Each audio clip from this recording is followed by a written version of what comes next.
Alright, Dad, what game are we playing today? We are playing Castles of Mad King Ludwig. Do you like it? I really like this game. It's a fun one. You get to build crazy castles and score in all sorts of strange ways. So that's a cool game. Well, how do you play? I will gladly show you. As you can see, it already looks like a castle here. We've got our little scoring area that we're going to be growing in.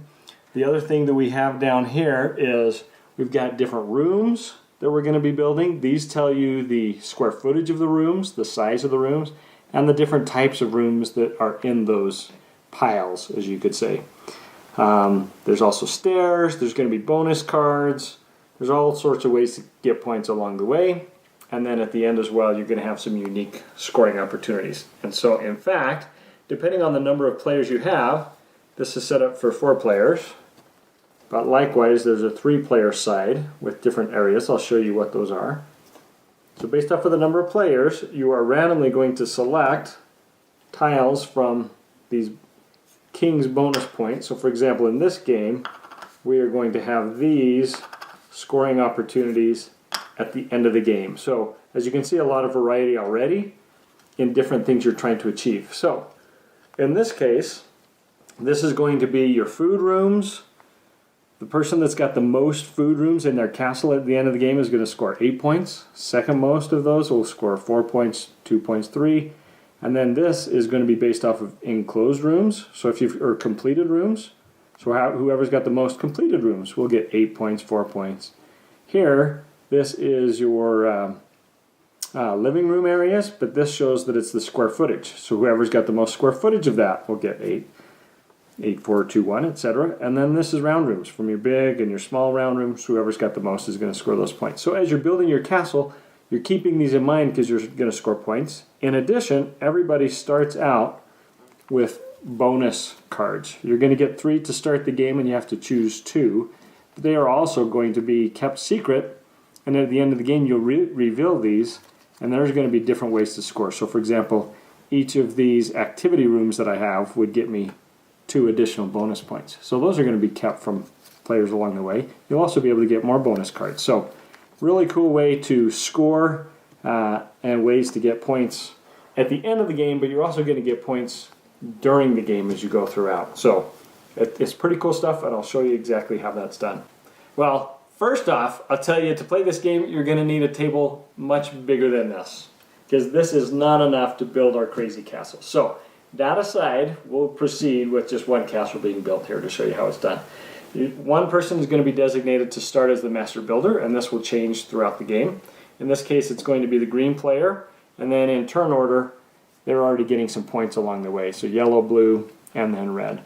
So what the master builder will do is he will first turn over cards that say which rooms are going to come out into the, well, not the auction.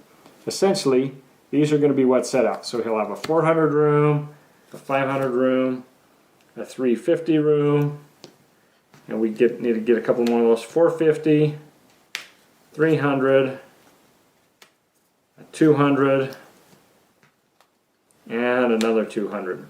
So in a 4-player game, there will be these many slots to be auctioned off. So we're going to set those out.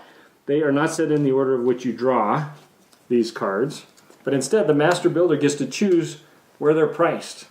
So as a master builder, I get to set the price of what all these rooms are. So I may say, well, these rooms are going to go cheap, these bigger rooms I'm going to make more expensive. As you get further along in the game, taking a look at what other players want may help you price these, because the catch is the other players are going to pay that price to the master builder. So if I think the red player really wants this room and he wants it really badly, I'm going to price it at $10,000, because when he buys it, he's going to pay me $10,000, which is going to get me some money, which is fantastic. So this whole kind of, it's not really an auction, but this is kind of how I set the prices of those rooms. Now he may balk on that and buy a cheaper one, and we'll see. But It's pretty fun how you can set that. So they go in turn order. People are buying these up. He's going to buy a room. Say the next player buys this one, and then the red player buys an activity room. And then the master builder can choose to buy a room based off of how he's priced it. He doesn't have to buy any room, or in fact nobody has to buy a room. If you want to pass because the room is too expensive for your taste, you can simply pass and collect 5,000. But in this case we're going to say the master builder gets this room, and then any rooms not selected get some money on them. So in the next round, when these get filled in and the next person arranges those around, those are, in addition to how they're priced, they're going to have some money on them. So it gets a little interesting on how those are done. So now let me show you a room, and we'll start building the master builders. Everybody starts with a foyer, and as you can see, there are some entrances to the foyer. You can orient that however you want, and when you buy a room, there's also going to be doorways. Over here it'll tell you the square footage of the room. Here is how many points you get when you place that room. So for example, if I were to place this room here so that these doors connect, I'm going to immediately score 3 points. And then also I will score any points based off of what's in the center of the tile. In this case it's going to be if it's connected to a corridor of some sort, which is either stairs or hallways. I would get an additional 2 points if it was connected to those. But it's not, so for right now I just get 3 points and move it along the way. So then after I've built that, suppose later I buy myself a washroom. And I go ahead and I connect a washroom. I cannot connect it over here because you can't overlap rooms. I will connect it down here. And I will immediately get 2 points. Now these are connected. The other thing is there's no other entrances here, which means this room has been completed. When you complete a room, meaning you've connected all of the open doorways, you're going to get some bonuses. So these are the bonus actions depending on the type of room. So if I've completed a utility room, I can then take 2 additional bonus cards from the pile here and choose which one I want to keep. Okay, so now we're a little further along. Check out our castle, how we've done so far.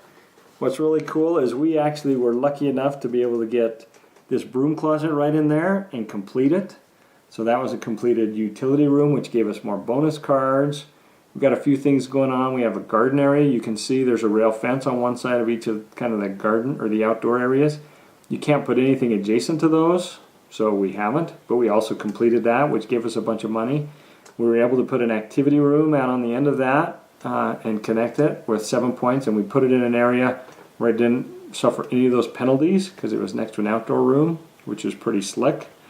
The other thing we were able to do in picking up bonus cards was get this one that says we're getting extra points for each of our 300 room, and there's a 300 room that based off of where the door is, because not all shaped rooms have doors in the same places, this one will be able to work out perfect right here.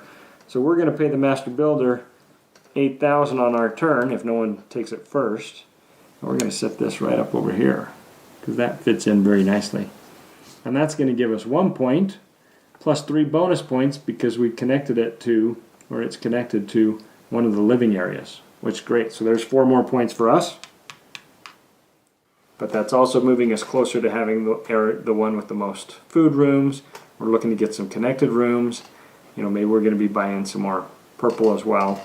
We're probably going to be giving up on this one. Unfortunately, like most games that have a lot of options, you can't do it all. So would love to get first place in all those. That ain't going to happen because you're only going to get so many rooms done during your building. And this is actually looking pretty nice because a lot of times your concoctions are just way off. One thing I will mention is things like this. This is a basement room.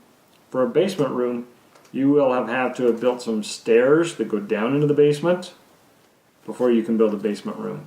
Alright, so we're going to keep building like that. We're going to keep going on and on and on until this room deck is completed. And then at the end of the game, everyone's going to total up their points. You'll see who's got the most points or the most in each of these areas. Dish out those points. People are going to reveal their bonus cards and dish out those points and see who wins the game. Sounds simple enough. Yeah, simple enough. Yeah, but what's cool is at the end of the game, even if you don't win, it's just so cool to take a look at your castle. We're always taking a picture of what our crazy castles end up looking like at the end of the game. We're checking out other people's castles, which is great. So this is a game that I really enjoy because, like I said earlier, there's so many things to think about. There's the whole pricing mechanism that the master builder, there's the getting the money as the master builder, there's looking at the size of the rooms, they're looking at these bonuses, your bonus points, what's available, how much money you have so you can buy the right room. Inevitably, you're not going to get everything you want or get the rooms to fit perfectly like you want, so you're going to want to play it again, which is just great. But win or lose, you're going to have a fun time building a crazy castle. So I give Castles of Mad King Ludwig 4.5. This is a fantastic game. Thanks.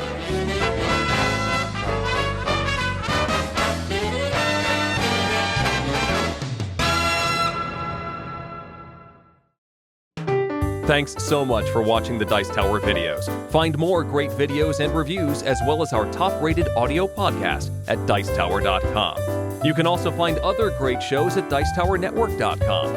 I'm Eric Summerer, and you've been watching The Dice Tower. The Dice Tower is sponsored by Cool Stuff Inc., where you can find great games for great prices. Cool stuff in stock. Check them out at CoolStuffInc.com.